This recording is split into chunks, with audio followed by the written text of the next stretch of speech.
On the morning of September 11, 2001, 19 men armed with box cutters directed by a man on dialysis in a cave fortress halfway around the world using a satellite phone and a laptop directed the most sophisticated penetration of the most heavily defended airspace in the world, overpowering the passengers and the military combat-trained pilots on 4 commercial aircraft before flying those planes wildly off course for over an hour without being molested by a single fighter interceptor.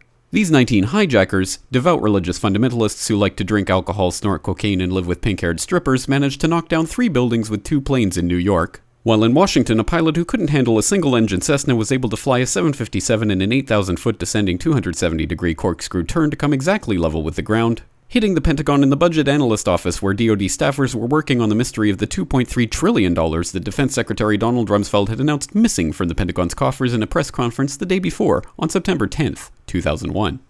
Luckily, the news anchors knew who did it within minutes. Osama bin Laden. The pundits knew within hours. Osama bin Laden. The administration knew within the day. Terrorists who committed these acts and those who harbor them. And the evidence literally fell into the FBI's lap. That a hijacker's passport was found blocks from the World Trade Center crash site, if you can believe that. But for some reason, a bunch of crazy conspiracy theorists demanded an investigation into the greatest attack on American soil in history. That investigation was delayed, underfunded, set up to fail, a conflict of interest, and a cover-up from start to finish. It was based on testimony extracted through torture, the records of which were destroyed. It failed to mention the existence of WTC-7, Able Danger, P-TECH, Sibel Edmonds, OBL and the CIA, and the drills of hijacked aircraft being flown into buildings that were being simulated at the precise same time that those events were actually happening. It was lied to by the Pentagon, the CIA, the Bush administration, and as for Bush and Cheney, well, no one knows what they told it because they testified in secret, off the record, not under oath, and behind closed doors. It didn't bother to look at who funded the attacks because that question is ultimately of little practical significance. Still, the 9/11 Commission did brilliantly answering all of the questions the public had, except most of the victims' family members' questions, and pinned blame on all the people responsible, although no one so much as lost their job, determining the attacks were failure of imagination. Because Nobody in our government, at least, and I don't think the prior government that could envision flying airplanes into buildings.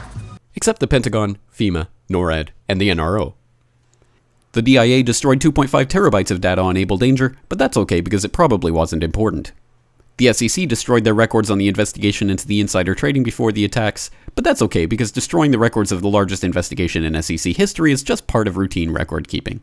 NIST has classified the data that they used for their model of WTC-7's collapse, but that's okay because knowing how they made their model of the collapse would jeopardize public safety. The FBI has argued that all material related to their investigation of 9/11 should be kept secret from the public, but that's okay because the FBI probably has nothing to hide. This man never existed, nor is anything he had to say worthy of your attention, and if you say otherwise, you are a paranoid conspiracy theorist and deserve to be shunned by all of humanity. Likewise him, and her. And her, and her, and him.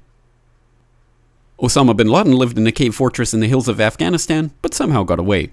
Then he was hiding out in Tora Bora, but somehow got away. Then he lived in Abbottabad for years, taunting the most comprehensive intelligence dragnet employing the most sophisticated technology in the history of the world for a decade, releasing video after video with complete impunity and getting younger and younger as he did so, before finally being found in a daring SEAL team raid which wasn't recorded on video, in which he didn't resist or use his wife as a human shield, and in which these crack special forces operatives panicked and killed this unarmed man, supposedly the best source of intelligence about those dastardly terrorists on the entire planet.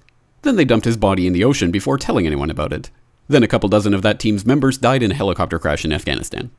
This is the story of 9/11, brought to you by the media which told you the hard truths about his head could be seen to move violently forward. And they took the babies out of the incubators. And mobile production facilities. And the rescue of Jessica Lynch. If you have any questions about this story, you are a batshit paranoid tinfoil dog-abusing baby hater and will be reviled by everyone.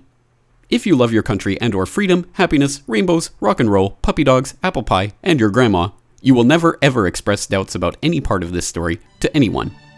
Ever. This has been a public service announcement by the Friends of the FBI, CIA, NSA, DIA, SEC, MSM, White House, NIST, and the 9/11 Commission. Because ignorance is strength.